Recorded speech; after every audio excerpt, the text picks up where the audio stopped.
Bonjour et bienvenue dans cette formation sur les langages SQL. Dans cette vidéo, je vais vous montrer la notion de jointure avec condition. Les objectifs de cette vidéo, c'est d'être capable d'écrire des requêtes multitables. C'est d'être capable d'écrire des requêtes multitables en utilisant plusieurs syntaxes. Donc dans cette vidéo, je vais vous montrer les différents syntaxes que nous allons utiliser dans cette formation. Donc voilà les objectifs que je vous propose pour cette formation. Syntaxe non normalisée. Syntaxe non normalisée, voici sa syntaxe. Select, distinct, on supprime ou on enlève le doublon sur les champs. Étoile, ça permet de faire la position totale. On peut spécifier chaque champ. Champ 1, on donne un nom temporaire. Virgule, champ 2, virgule, champ 3, ainsi de suite. From, on précise les noms de nos tables. On peut aussi les renommer. Nous avons champ 1, virgule, champ 2, virgule, ainsi de suite. Where, nom table 1, point, nom champ, égale nom champ 2, nom table 2, point champ. C'est-à-dire, ici, on va poser notre condition. Supposons ici, nous avons la table client. La table client, sa clé primaire, c'est quoi? C'est client ID. On va les mentionner ici. Table client, point. On précise sa clé primaire. Égale, on précise la table commande, par exemple. On précise la table commande ici. Point. On va maintenant préciser la clé étrangère qui se trouve dans la table commande. On suppose, on a la clé étrangère, ça sera client ID aussi. On le précise ici. Voilà la syntaxe non normalisée. Nous lançons allons dans notre moteur de base de données relationnelles SQL Server. Faire quelques exemples. Voilà, on me demande de récupérer les noms des sociétés de nos clients et la date de commande. From, je précise les tables, client, je donne un nom temporaire à CLS, virgule, commande, as, CMD. Comme ça, where, je récupère la table client. C'est quoi la clé primaire de la table client? C'est client ID. Client ID égale la table commande. C'est quoi sa clé étrangère? C'est client ID. Je peux faire un tri, order by. Je vais faire les tri par les noms du client. Point virgule. J'exécute. Voilà, nous avons récupéré nos clients qui ont passé les commandes. Ils sont au nombre de 9. Et voici voilà la date de commande. Voilà comment on utilise la syntaxe non normalisée.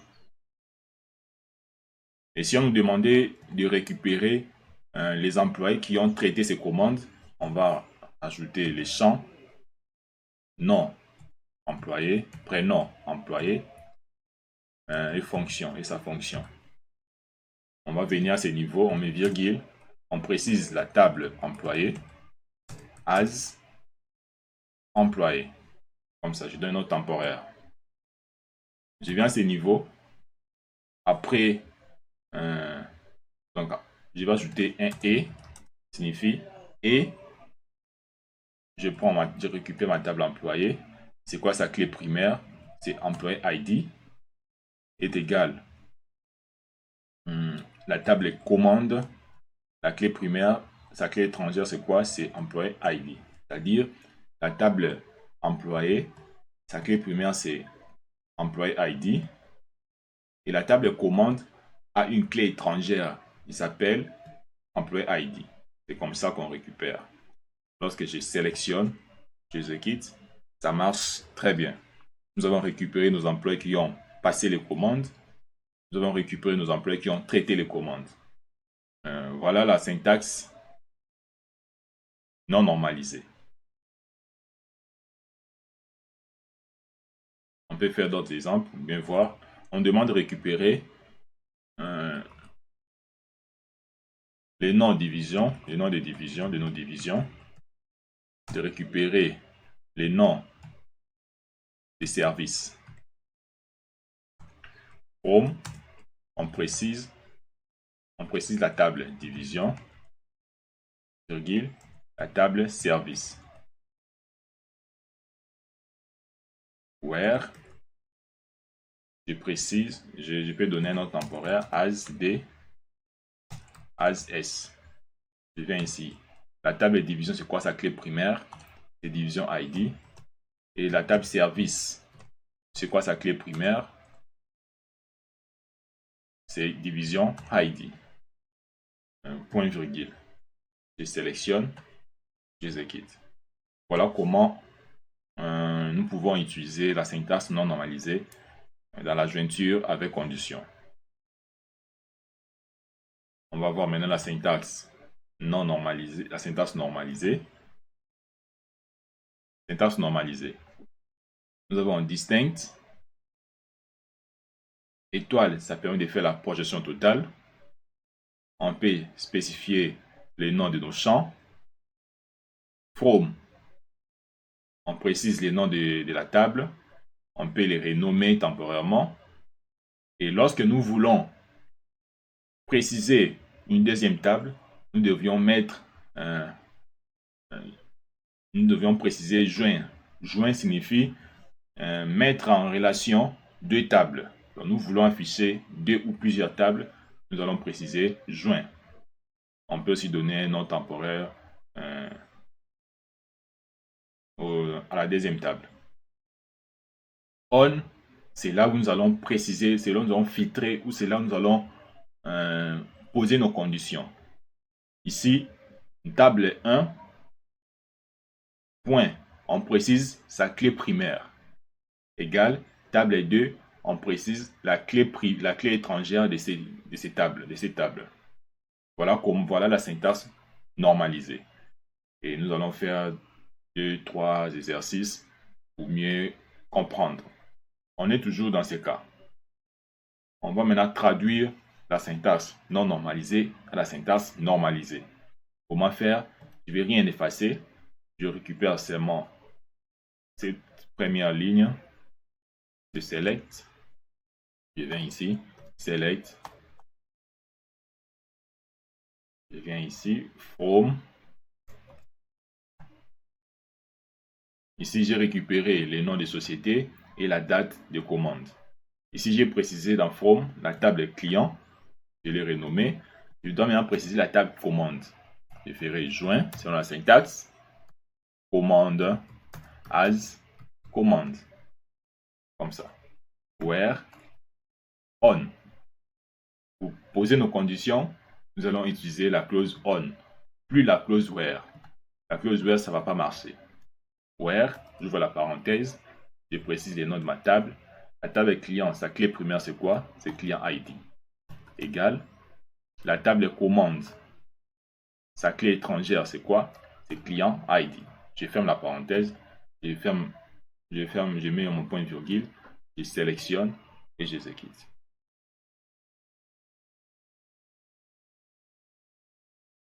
Ici, il n'y a pas d'information. On vérifie client ID société, date commande, client ASA, commande CMD, égale ça. Il y a une erreur quelque part. Je sélectionne, j'exécute. Voilà. Nom client, date commande, forme client as, joint,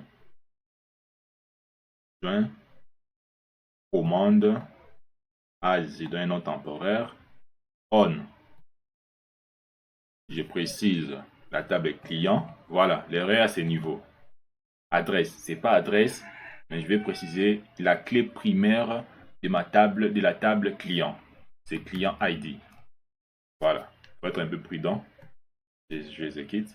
Voilà, nous avons récupéré les clients qui ont passé les commandes et leur date de commande. Voilà comment on utilise la syntaxe normalisée. Maintenant, on me demande de récupérer les employés qui ont traité ces commandes-là, qui ont traité les commandes de chaque client. Je récupère ça, ces trois champs. Je viens ici. Je vais préciser maintenant ma table employée. Je vais les préciser dans les on. Je fais un joint employé as employé. Je précise un on. Je récupère la clé primaire de la table employée. C'est employé ID égale la clé, la table commande. Sa clé étrangère, c'est quoi? C'est employé ID. Parce que la table commande, il a porté les clés de la table client, il a porté les clés de la table employé. Point virgule.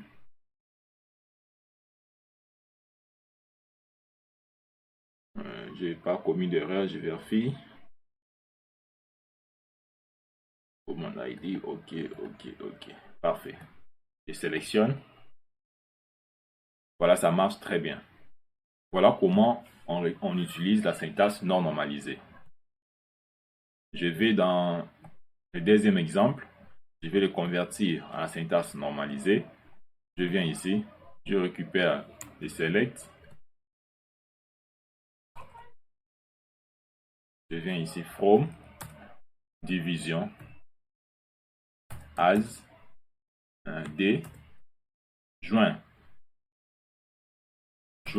service as s on d point. Je précise sa clé primaire, c'est division id.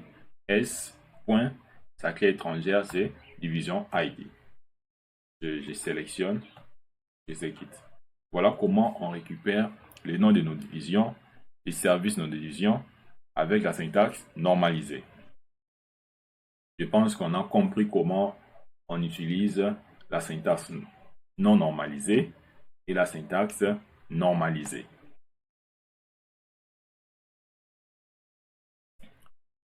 Merci pour votre attention pour cette vidéo.